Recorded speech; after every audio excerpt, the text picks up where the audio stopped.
Hello, this is Rachel again with short and sweet reviews, and we're gonna have another little Chosen chat, this time about season 2, episode 6, and we are officially more than halfway through season 2, and as we march to season 3 in November, yay! Now I'm going to get right into episode 6, and again, something that just really stood out to me, and I mean there's definitely different points where it does do this, but you know, sometimes it sticks out more than others, of just like how the Chosen treats the audience with intelligence, and just it doesn't feel the need to explain everything, and you know, it in sort of a matter of, it's like either just that the audience will be able to figure it out or knows it, or almost as kind of like a, hey, go look that up, go see what that might mean or what they're talking about. In fact, it kind of does that at the end of the episode when Matthew's like, why is everyone so upset with Jesus, like, using was it the name of the Son of Man, and Simon is just like, I'll tell you later. It's like, it doesn't explain it, it doesn't care to explain it. No, it's just like, that is what it is. You go find out. You figure out why people are so upset, or we'll tell it to you later. And also, at the beginning of the episode, like, it doesn't, you know, feel the need to be like, oh, hello there, David, why are you doing this? Or, aren't you in blah, blah, blah, like, I mean, it sort of does that, but like, you wouldn't necessarily know that was David until that little kind of cue line where he mentions the giant, or like Goliath.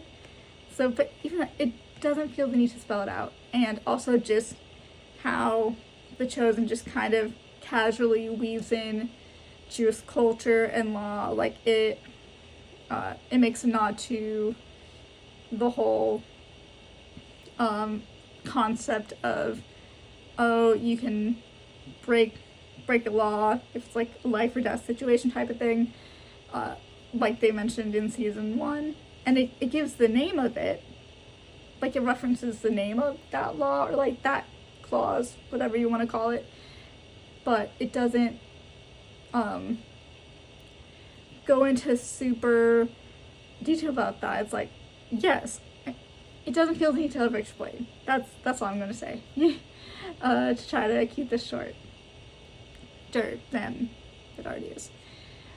Anyways, so after that, it also goes into the whole how maybe disciples thought about each other, and how just reading the Bible, you might kind of lose the context that these were all a bunch of very different people coming together.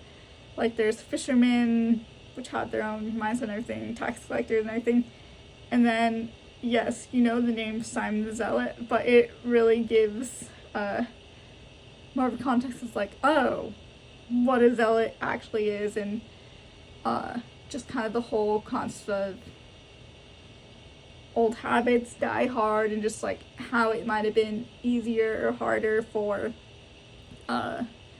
certain disciples, or just, you know, people in general, to give up their old ways in order to follow Jesus.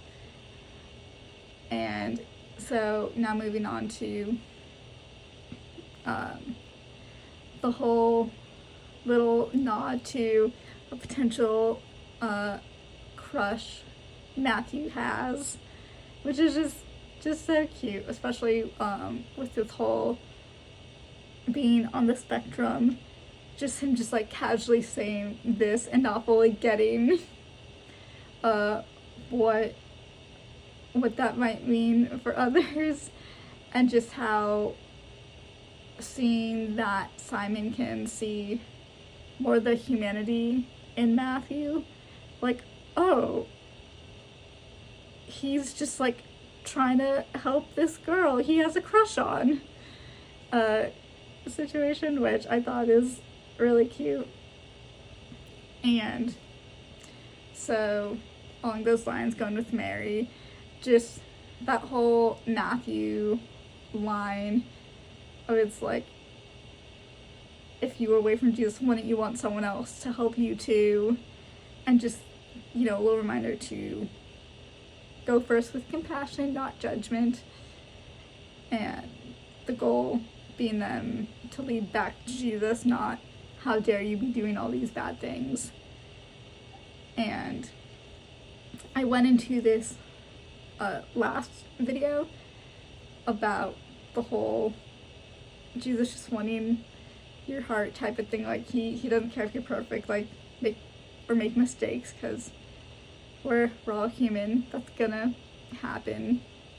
We're not magically perfect. That doesn't happen here on earth. And then the kind of the last thing I'm gonna talk about, a little detour from that, but I'm just trying to get through all of this, is the whole I have quotations, good point line, which is pretty great.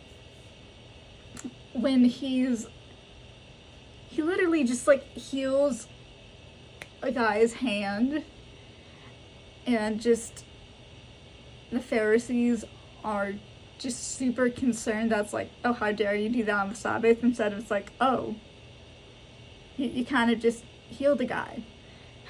Isn't that great? It's like, nope, you did a bad thing because it was on this particular day. And the whole, it's like, oh, if God wanted this to happen, he would have done it himself.